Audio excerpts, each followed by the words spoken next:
Shri গুরুজয় spiritual জ্ঞান চ্যানেলে আপনাদের আবারও স্বাগত জানাই। শ্রীমদ্ ভগবদ্গীতায় ভগবান বলেছেন,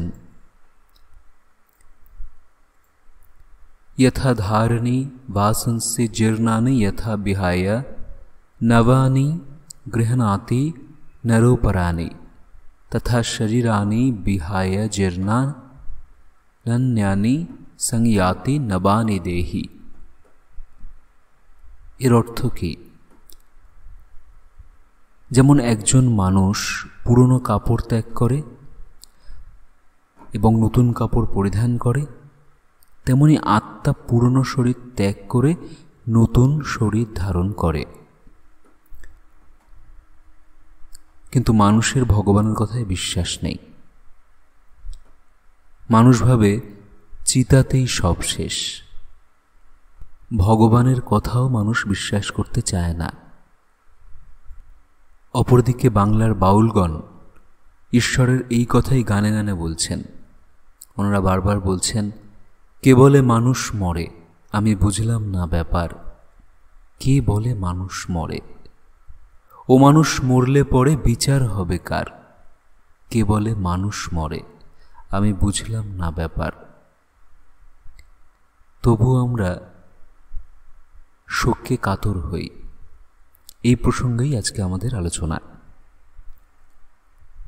এক সন্তানহারা জননী একবার স্বামী পরমানন্দজির কাছে এসেছেন তার একটি দুর্ঘটনার কথা জানানোর জন্য। সদ্য উনি সন্তানহারা হয়েছেন, সেই বিষয়ে উনি বলছেন এবং উনি দুঃখে কাতর। এই প্রসঙ্গে স্বামীজি বলছেন, মা, সবার মা জগদীশ্বরী। তিনি যে কদিনের জন্য তোমার কাছে রাখতে চেয়েছিলেন ছিল। জননী, তুমি গর্ভধারিণী, প্রাণদাত্রী নও। নাই ভাবছ তাই শোক হচ্ছে। ছেলে যদি দীর্ঘকালও বিদেশে থাকে শোক হয় কি? হয় না, কারণ নাই মনে হয় না। মা, মৃত্যুতে কি চূড়ান্ত নাশ হয়? না, কোনো কিছুরই চূড়ান্ত নাশ হয় না, শুধু ডাইমেনশন চেঞ্জ হয়।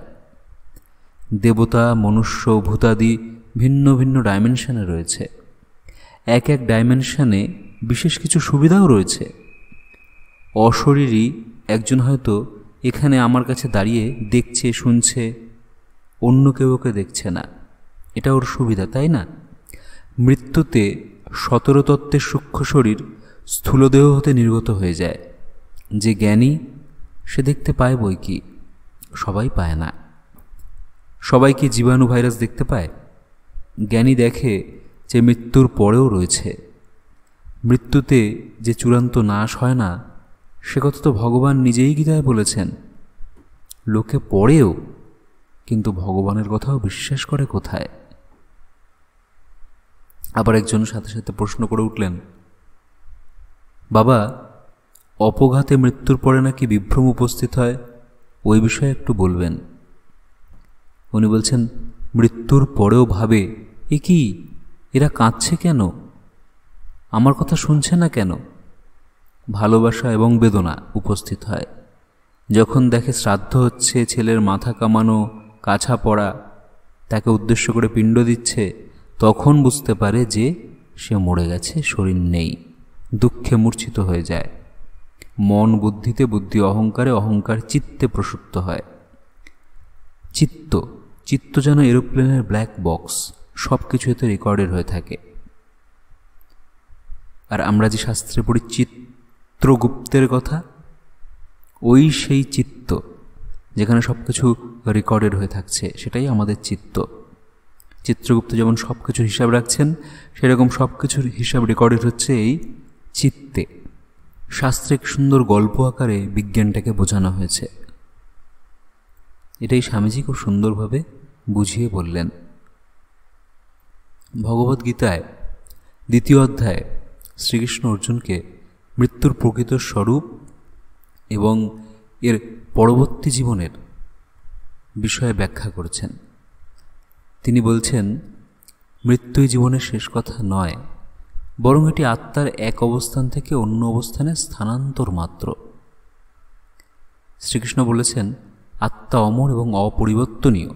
শরীর ধ্বংস হয়, কিন্তু আত্মা কখনো ধ্বংস হয় না। তিনি বলেন, না হান্নাতে হান্না মানে শরীরে। শরীর ধ্বংস হলেও আত্মা ধ্বংস হয় না। শ্রীকৃষ্ণ অর্জুনকে মৃত্যু ভয় থেকে মুক্ত হতে উপদেশ দিচ্ছেন। তিনি বলছেন, মৃত্যু থেকে ভয় পাওয়ার কিছু নেই, কারণ এটি শুধু এক দেহ থেকে অন্য দেহে পরিবর্তনের প্রক্রিয়া।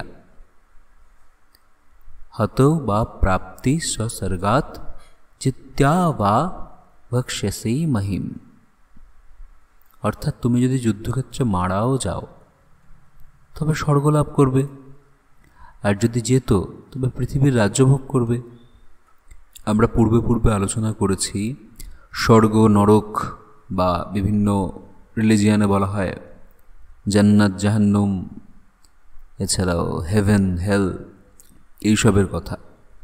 কিন্তু এইসব প্রাপ্ত করাই আমাদের সনাতন হিন্দু ধর্মের উদ্দেশ্য ছিল না। যে যেমন কর্ম করে সেই অনুযায়ী স্বর্গনরক ভোগ করে, কিন্তু আবার তাকে ভোগের পর জন্ম নিতে হয়। কিন্তু এই বারবার জন্মের হাত থেকে মুক্তি পাওয়ার জন্যই আমাদের যত সাধন ভজন, এবং সাধন ভজন করেও দেখা গেছে সেরকম কিছু হচ্ছে না, হচ্ছে সেবায় এবং গুরুর কৃপায়। সেবায় ভগবান সন্তুষ্ট হয়, গুরু সন্তুষ্ট হন এবং তার কৃপা লাভ করা যায়। কৃপা অর্থাৎ করে পাওয়া। নিষ্কাম কর্ম করলে ভগবান খুশি হন। নিষ্কাম কর্ম অর্থে ভগবানের প্রীতির উদ্দেশ্যে কর্মই নিষ্কাম কর্ম। আমরা নিষ্কাম কর্ম করি এই কথাটাও ভুল।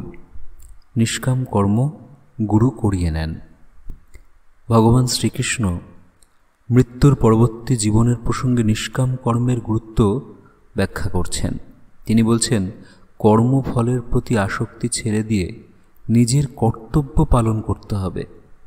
এর মাধ্যমে মোক্ষ লাভ করা যায়, যা জন্মমৃত্যু চক্র থেকে মুক্তি দেয়। এই নিষ্কাম কর্মই একমাত্র মুক্তি দিতে পারে।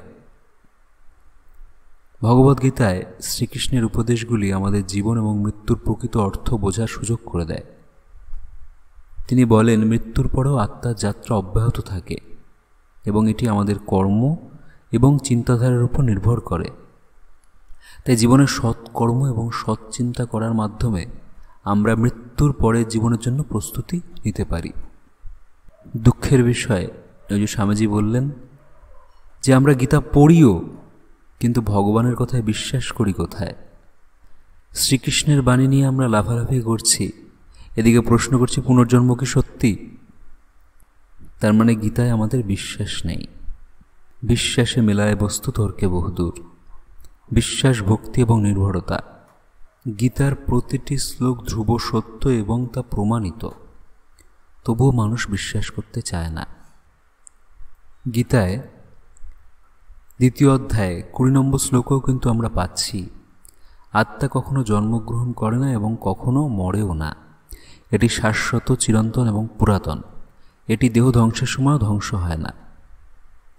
আবার অপর একটি শ্লোকে উনি বলছেন, যেমন মানুষ পুরনো কাপড় ত্যাগ করে নতুন কাপড় পরিধান করে, তেমনি আত্মা পুরনো দেহ ত্যাগ করে নতুন দেহ ধারণ করে। আবার উনি বলছেন, যে জন্মগ্রহণ করেছে তার মৃত্যু নিশ্চিত। 2য় অধ্যায় 27 নম্বর শ্লোকে আমরা পাচ্ছি। এবং যে মারা গেছে তার পুনর্জন্ম নিশ্চিত। যে মারা গেছে তার পুনর্জন্ম নিশ্চিত। অতএব যা অবশ্যভাবে তা নিয়ে শোক করা উচিত নয়। আবার উনি এটাও বলেছেন, ফলের প্রতি আসক্তি ছেড়ে দিয়ে সর্বদা তোমার কর্তব্য পালন করো। এইভাবে আসক্তিহীন হয়ে কর্ম করলে মানুষ পরম প্রাপ্তি লাভ করে। আবার 15 নম্বর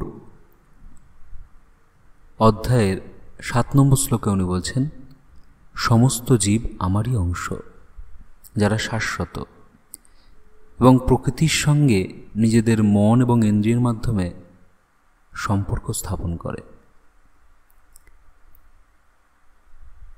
ভগবদ্গীতায় শ্রীকৃষ্ণের উপদেশগুলি আমাদের জীবনের মূল উদ্দেশ্য এবং মৃত্যুর প্রকৃত অর্থ বোঝার সুযোগ করে দেয়। সেগুলোকে আমরা মন দিয়ে পড়ব এবং অবশ্যই বিশ্বাস করব, নিজের জীবনে পালন করব, তবেই আমরা প্রকৃত তত্ত্ব বুঝতে পারব। আজকের আলোচনা এখানেই শেষ করছি। সবাই ভালো থাকবেন, সুস্থ থাকবেন। ওম শ্রী গুরু জয়, শ্রী গুরু জয়, শ্রী গুরু জয়।